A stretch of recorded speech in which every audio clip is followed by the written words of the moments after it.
Have you ever noticed that as you get older, your priorities begin to shift?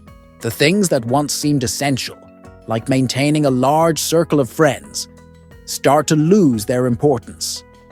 Many people assume that friendships are necessary at every stage of life, but after 70, that might not be the case.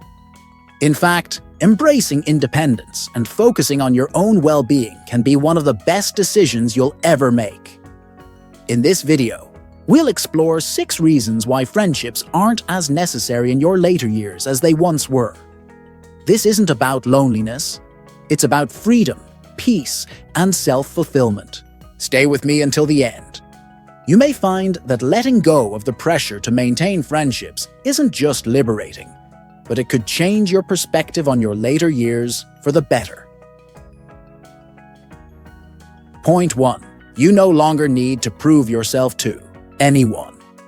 One of the biggest reasons you don't need friends after 70 is that you've already lived through the phase of life where social validation mattered.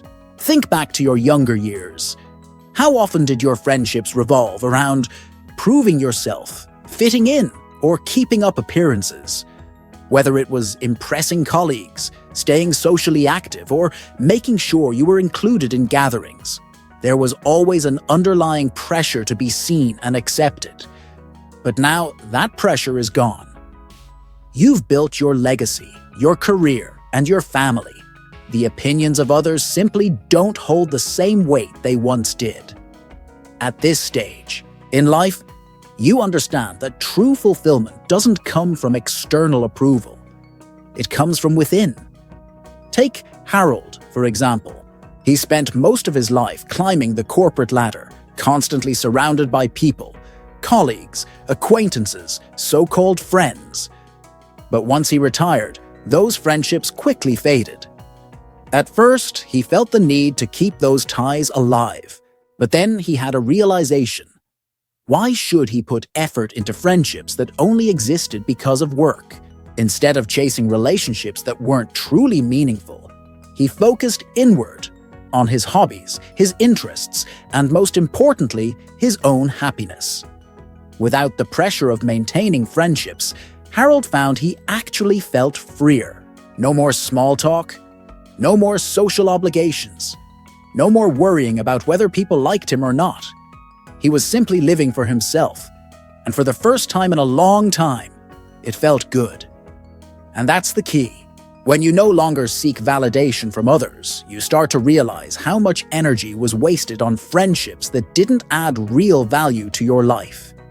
You don't need to prove yourself to anyone anymore. You don't need to keep up with anyone's expectations. The only person you need to answer to is yourself.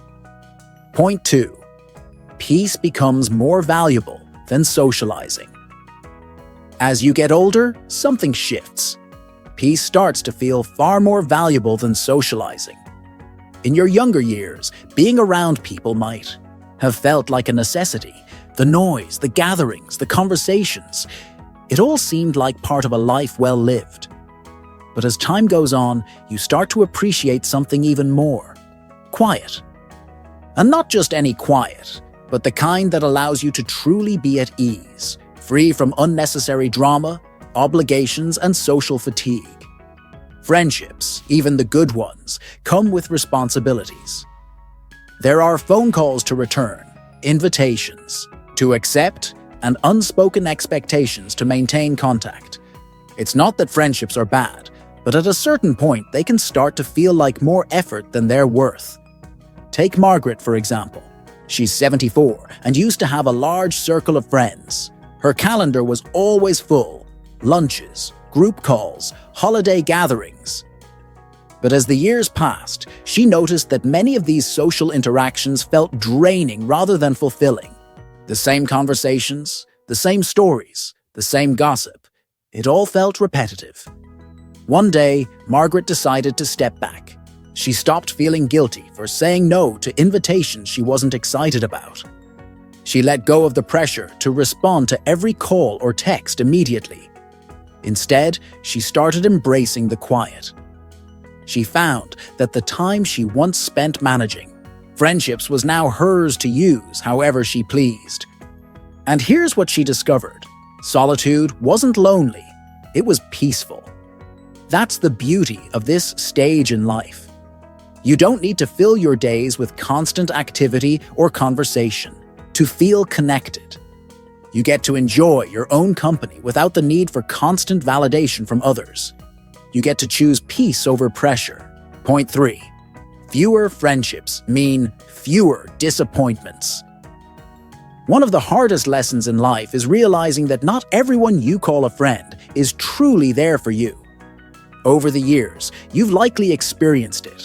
People who were once close drifting away, friends who became distant when you needed them most, or relationships that turned out to be one-sided.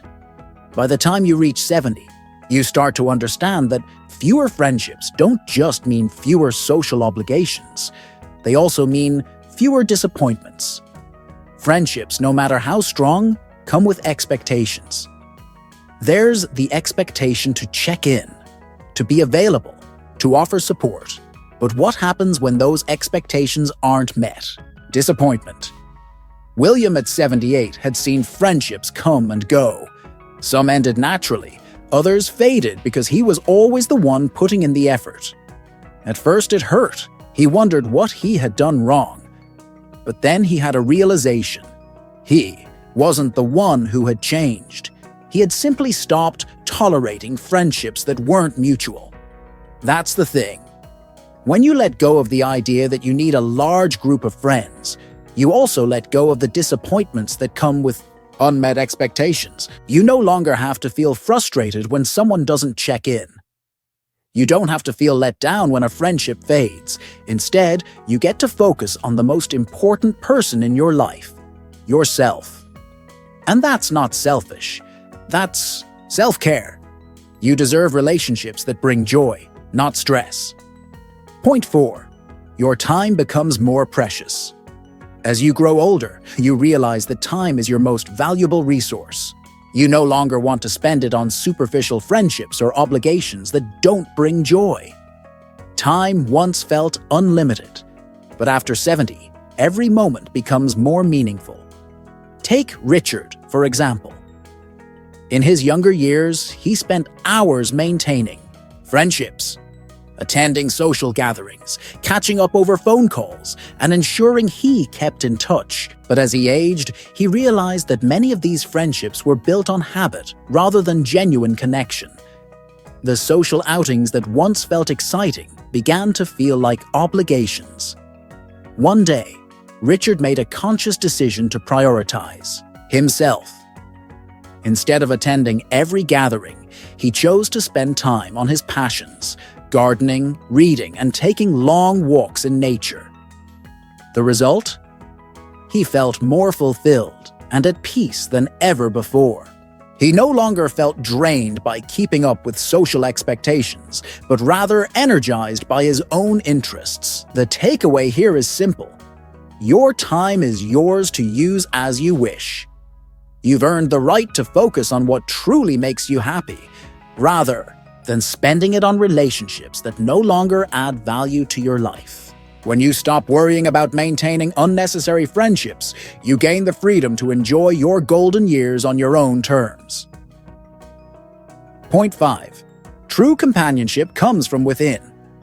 The best companionship you can have is with yourself. Many people spend their lives seeking validation from others, but true peace comes when you learn to enjoy your own company. Consider Eleanor, a woman who spent decades surrounded by people, family, colleagues, and friends. She was always the one organizing gatherings, making calls, and ensuring that everyone stayed connected. But as the years passed, she began to notice something. Despite always being around others, she often felt alone. When Eleanor turned 75, she made a life-changing realization. Happiness doesn't come from external relationships. It comes from within. She started embracing solitude as a time for self-discovery. Instead of constantly reaching out to others, she took herself on. Quiet walks, visited new places alone, and even started painting, something she had always wanted to do. She found that her own company was more fulfilling than forced social interactions. The key lesson here: you are enough. When you stop relying on others for entertainment or validation, you unlock a new level of independence and inner peace. True, companionship isn't about how many people you have around you. It's about how comfortable you are with yourself. Point 6. Letting go opens the door to a more fulfilling life. Letting go of friendships that no longer serve you creates space for activities, passions, and relationships that truly bring joy.